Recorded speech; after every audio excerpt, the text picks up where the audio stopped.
Alors, pourquoi on est là aujourd'hui, c'était pour revenir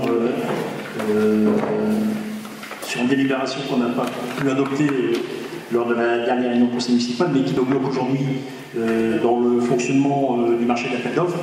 Donc aujourd'hui, on doit répondre, on doit lancer des appels d'offres pour le Pédiconsulte, Soleus, la SMAC, Sobri Restauration, le Boda, également Devray, les ateliers Montmorency, cabinet Delcourt. Et ce sont des appels d'offres qui doivent démarrer ici très rapidement. Donc c'est pour ça qu'on a décidé de faire la réunion avec uniquement un seul point à l'ordre du jour. Donc pour commencer, nous allons faire l'appel. Donc Armel, si tu peux faire l'appel. Monsieur Lionel Fontaine. Présent. Monsieur Présent. Monsieur Daniel Brassard. Présent. Madame Joëlle Favard. Présent. Alors Monsieur Jacques Olzowski, absent des procurations. Madame Marie Ricardo. Présent. Roger Steck. Présent. Madame Rissoum Dalila, absente des procurations de Fontaine. Monsieur Minas Cagis. Présent. Madame Delso Isabelle, présente. Monsieur Le Philippe, Madame Brunier Armel, présente. Monsieur Marsakowski Michel, absent. Madame Mathilda Magali, présent. Monsieur Bitch Moustapha, absent des procurations, Madame Anaïs Journel. Donc, Anaïs présente. Monsieur Mambo Sébastien, absent, procuration, Madame Isabelle Elso. Jenny Régnier, présente. Monsieur Macron Maxence, présent. Madame Coralie Kozanovic, présente. Monsieur Daniel Lepiche, présent. Madame Caudrelier-Joliet, Madame Gauthier-Paulette, présent. Monsieur Delade Bernard, présent. Monsieur Rousseau-Dominique, Madame Rousseau, pardon, présente. Monsieur Mazzolini Fabrizio, présent. Et Madame Catherine Vanessa, présente. Parfait. Donc, on va désigner un secrétaire de séance. Geneviève. Ok, donc Geneviève, donc, délégation dans le cadre des dispositions de l'article. Est-ce que je peux prendre la parole, monsieur le maire? Oui, bien sûr. Bien sûr, bien sûr. On a tous les droits dans le conseil municipal, Mme Gauthier. Monsieur Fontaine, vous disiez être un enfant du pays et plus précisément des courbes. Exact. Histoire que bon nombre d'entre nous partagent ici à cette table. Sauf erreur de ma part, je pense que vous êtes un homme de gauche. À ce titre... Oui, je suis un homme de gauche, je confirme. À ce titre, nous pensions peut-être naïvement que le mot social voulait et représentait quelque chose à vos yeux. Pas au votre cas.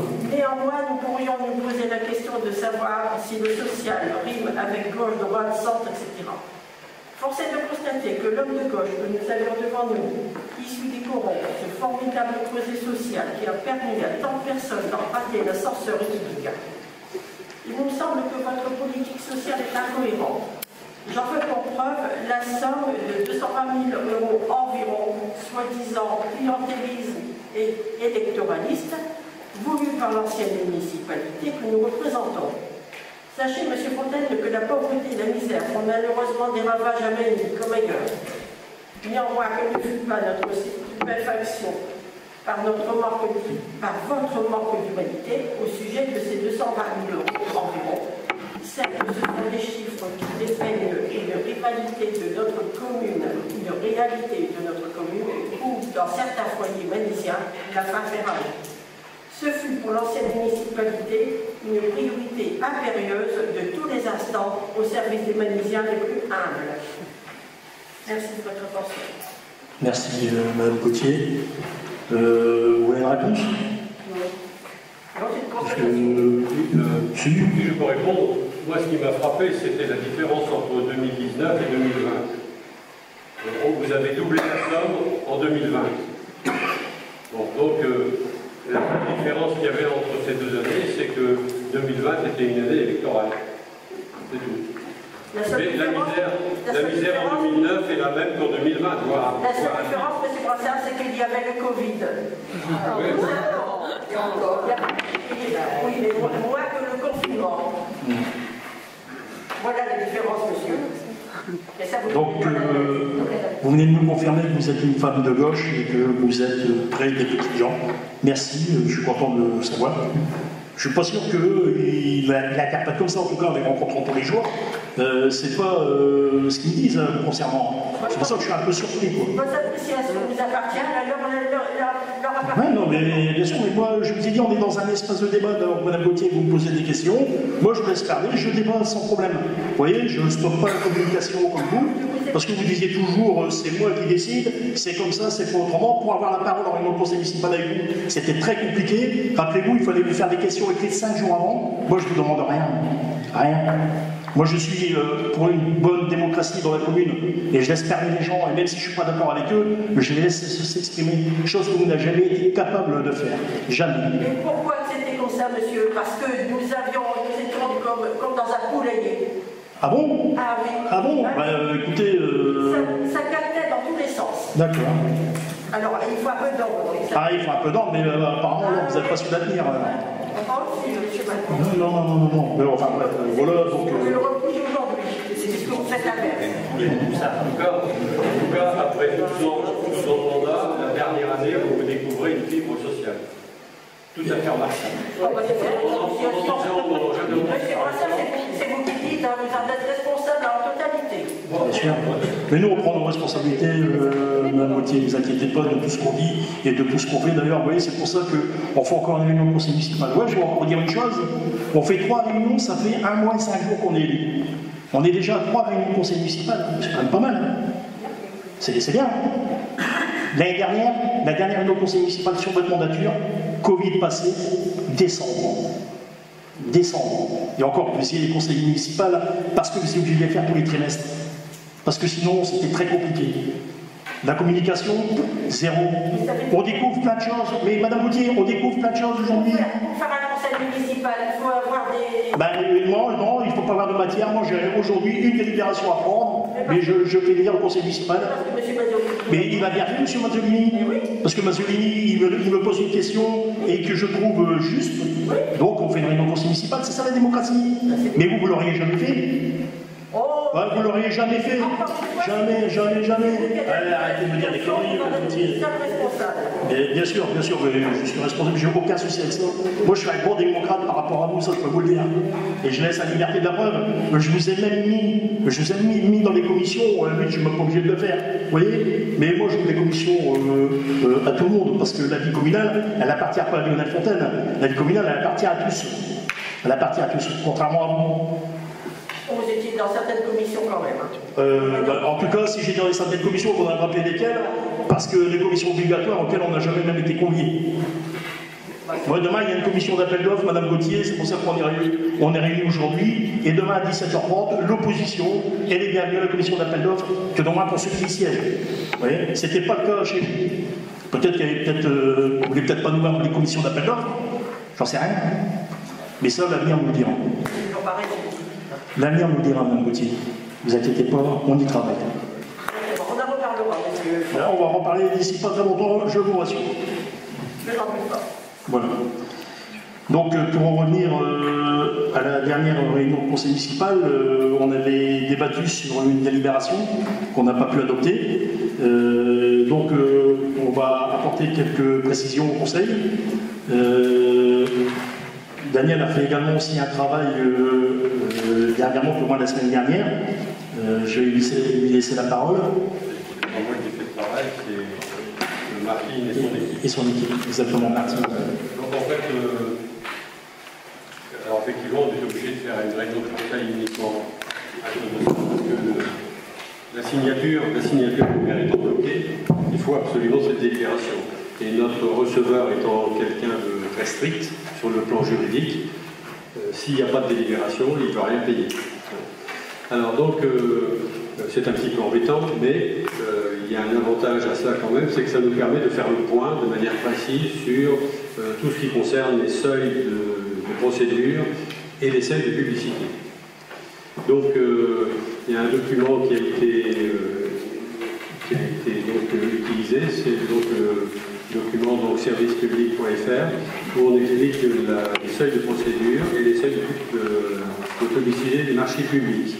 Donc pour les seuils de procédure, il y a différents types de marchés, bien entendu, et vous avez en dessous tout un détail en fonction du type de marché. Vous avez donc les niveaux requis. Alors, par exemple, pour les fournitures et services, c'est à partir de 139 000 €. Pour l'État et ses établissements publics, 214 000 € pour les collectivités territoriales et l'établissement public de santé, et 420 000 pour une entité adjudicatrice acheteur qui exerce une activité d'opérateur de réseau. Bon, ce n'est pas notre cas. Là, il s'agit de Montréal, par exemple, est soumis beaucoup plus, les entreprises de ce type-là sont soumis beaucoup plus aux procédures plus difficiles dans la mesure où ils atteignent des niveaux très très importants. Alors pour les marchés inférieurs de 40 000 €, l'acheteur a pour seule obligation de choisir une offre pertinente et de faire une bonne utilisation des deniers publics et de ne pas contracter systématiquement avec un même fournisseur lorsqu'il y a plusieurs offres susceptibles de répondre à son besoin. Donc vous avez, je ne sais pas si vous avez lu le document, donc pour les travaux, donc, on est aujourd'hui à plus de 5 millions d'euros, que pratiquement nous n'attendrons jamais dans une ville comme la nôtre. On est soumis en fait à relativement peu de choses, tout compte fait, au niveau légal. Par contre, pour la publicité, c'est beaucoup plus intéressant. Dans la mesure où en fait on est obligé de faire une publicité à différents niveaux selon les montants et selon le type de marché. Donc, par exemple, pour le marché de fournitures et services, pour les collectivités territoriales, en dessous de 40 000 €, aucune publicité n'est obligatoire, mais on peut la faire quand même, bien entendu. De 40 000 à 90 000, publicité libre ou adaptée, et au-delà donc de 214 000, j'arrondis, 214 000, la publicité est obligatoire au BOA-MP et également dans un journal. Et au-dessus de 214 000, là, il y a en plus l'obligation d'une publicité au journal des communautés européennes. Voilà, alors pour les travaux, il y a aussi des montants très importants. On est toujours pareil. En dessous de 40 000 €, il n'y a aucune publicité obligatoire. De 40 000 à 90 000, donc c'est publicité libre ou adaptée. Et de 90 à 5 550 000, à ce moment-là, on est obligé d'utiliser un journal ou le BOMP. Ou éventuellement le journal officiel des communautés européennes. Alors, ce qui se fait le plus souvent ici à Manille, c'est qu'en fait, on fait des appels d'offres à peu près systématiquement de manière informatique. C'est-à-dire qu'on envoie dématérialisé, complètement dématérialisé, et les réponses sont également dématérialisées. C'est le cas, par exemple, pour demain, on va faire un appel d'offres. C'est le cas pour le marché, par exemple, d'entretien des réseaux électriques, des réseaux d'éclairage public. Voilà, donc alors, maintenant il faut tenir compte également des méthodes de calcul des seuils. Donc il y a une phrase intéressante, c'est que la pratique du saucissonnage, qui consiste à passer plusieurs procédures de faible montant les unes après les autres, pour rester en dessous des seuils de procédure formalisés, est interdite. Voilà, alors, je ne sais pas si vous avez lu le document, mais il est à la fois très synthétique et précis. Donc voilà, c'est tout ce que je peux dire. Alors, en ce qui concerne... Pardon ? Nous, en tout cas, tout ce qui est commission d'appel d'offres, quels que soient les montants, on réunira toujours la commission. Voilà, il y a des choses avec lui, on serait peut-être obligé de le faire, mais pour les totale transparence, c'était un mot d'un mode à vous, madame Gauthier, la transparence. Nous, on va faire venir régulièrement les gens. À chaque fois, tu auras des appels d'offres et ce sera de manière collégiale. On décidera à la fin le prestataire qui viendra travailler sur notre commune. Voilà. Donc, s'il y a des questions éventuelles, Fabrizio, comme c'était toi qui étais l'instigateur, c'est à cause de toi qu'on est là ce soir. Bah, moi je dirais grâce, mais bon. Bah oui, moi ma question c'était principalement bon, pour l'objet de la transparence, etc. C'était surtout pour remettre, enfin pour soumettre toutes les décisions, ce que j'avais dit la dernière fois, c'est que je comprends bien qu'il ne faut pas paralyser une ville en disant qu'il faut que tout soit soumis au conseil municipal, sinon on va être là toutes les semaines et il y a des décisions urgentes qui doivent être prises. Mais par contre, c'était plus la signature qui gênait, où il n'y avait pas de restriction sur. Dans le micro. Allume-le.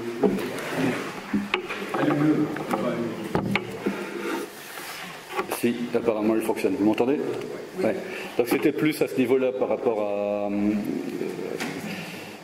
à la transparence et le fait que l'article 4 disait que en fait tu peux prendre toutes les mesures dans le cadre des marchés publics uniquement, la seule condition c'était que ce soit voté au budget, enfin, ce qui est déjà une chose. Après effectivement c'est dans le sens de la transparence. Si derrière tous les appels d'offres sont soumis à la commission, bon, moi personnellement je vois pas de... De toute façon, c'est le principe, quand on avait discuté, c'est ce qu'on peut mettre en place. Tout le monde doit être acteur de ce qui se passe dans la ville, et surtout quand on est élu, quoi. Je veux dire, on a des... Je veux dire, il n'y a pas autant de comptes à rendre comme Mme Gauthier à des gens qui sont proches de vous, mais même également à des gens qui sont pas forcément proches de vous et qui vous interpellent au quotidien sur la façon de procéder. Donc, d'où l'intérêt d'ouvrir les commissions et dire voilà, on travaille ensemble, on a tous des choses à amener en commun et c'était. C'est pour ça qu'on est revenu aujourd'hui. Donc, voilà. Donc, est-ce qu'il y a d'autres questions? Donc, je vais Daniel. J'ai une information, en fait, pour un certain nombre de choses, on peut passer par l'UGAP, qui est l'UNU, c'est les groupements d'achat public.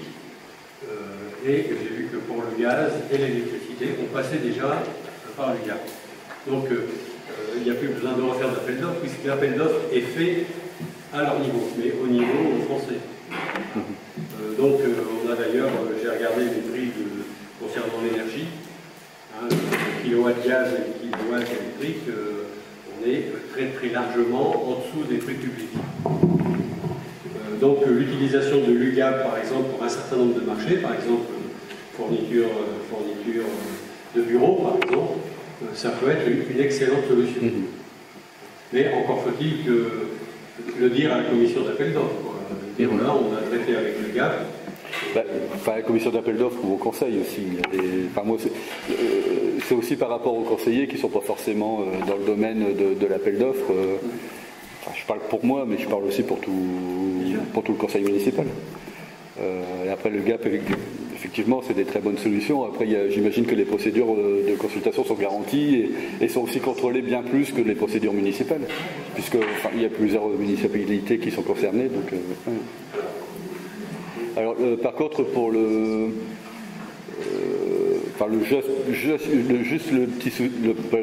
petit détail, c'est que aujourd'hui, c'est pas acté le fait que tous les marchés seront soumis à la commission d'appel d'offres ou au conseil. Alors moi, je vais l'acter aujourd'hui verbalement. Comme les procès-verbaux de conseil municipal sont rédigés mot par mot, c'est pour ça que celui de la dernière fois, il est... C'était déjà repris également, oui. Parce que c'était comme dans les 3h30 et qu'on est personnel restreint, on le fera, on l'actera dans le procès verbal que tout sera soumis à la commission d'appel d'offres. Okay. Pour que derrière, il y ait, comme je disais encore une fois, la totale transparence. Moi, je pense que c'est la façon où on va procéder durant tout le monde. Et c'est aussi la manière la plus simple. Donc, je vais soumettre au vote. Alors, qui est contre? Qui s'abstient? Qui est pour?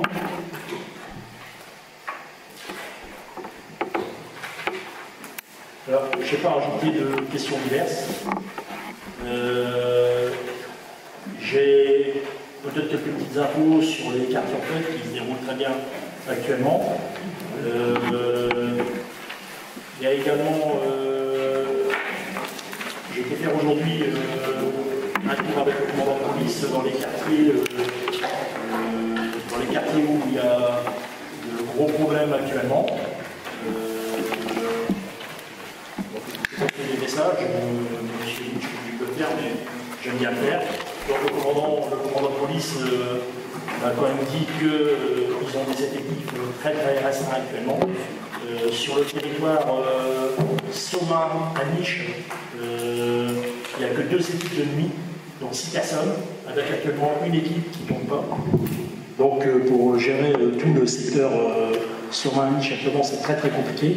Alors le déconfinement fait qu'il y en a aujourd'hui, ils veulent rattraper les mois où ils ont été enfermés.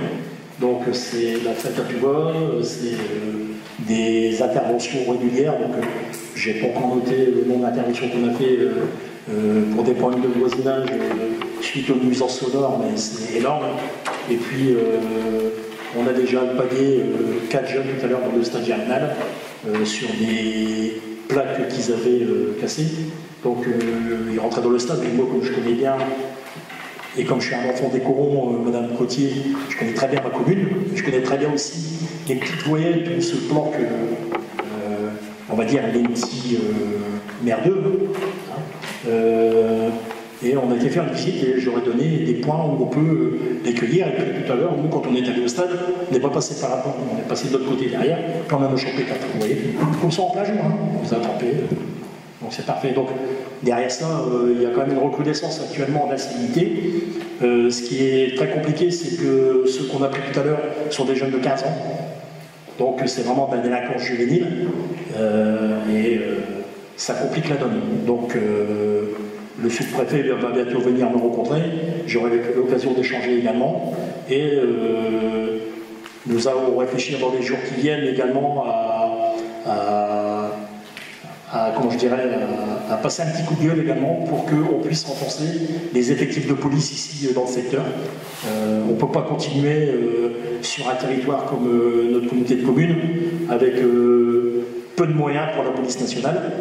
Donc je pense que derrière, on va contacter tous les maires des communes voisines et essayer de se liguer pour que demain, on puisse réavoir au commissariat des Niches et de Somain un peu plus d'effectifs pour faire des rondes un peu plus importantes. On verra un petit peu ce que ça donne, parce que actuellement le commissariat des Niches est sous la menace peut-être de fermeture. Donc ça avait été déjà annoncé il y a 2-3 ans où les politiques sont montés au créneau. Derrière, nous, on va continuer à aborder dans le sens où on veut que le commissariat de la Niche reste ouvert et qu'il puisse être renforcé également de policiers supplémentaires. Et je pense qu'avec les maires des communes voisines, on va monter une action pour faire un petit appel au secours, parce que ça devient très compliqué.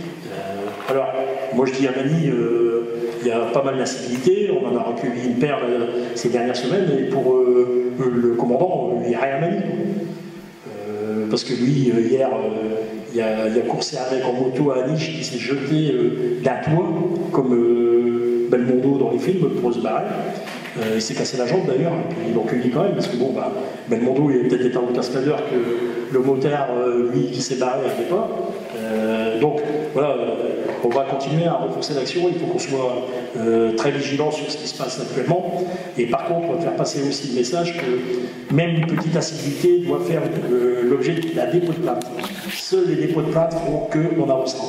Les gens, souvent, ils sont embêtés, ils viennent se plaindre éventuellement en mairie, ce qui est logique, mais derrière, ils ne font pas d'effort d'aller déposer une plainte, même pour une bricole. Et lui, il me dit que seuls les dépôts de plainte répétitifs feront qu'à un moment, on commencera à regarder un petit peu de leur côté. Voilà, donc si vous pouvez faire passer le message, ce serait très bien. Voilà. S'il y a d'autres questions autour de la table, avant qu'on lève la séance. Donc là, je pense qu'on est en vacances jusqu'à la fin du mois. Je vous remercie à tous d'être venus. Je vous souhaite une bonne soirée à tout le monde.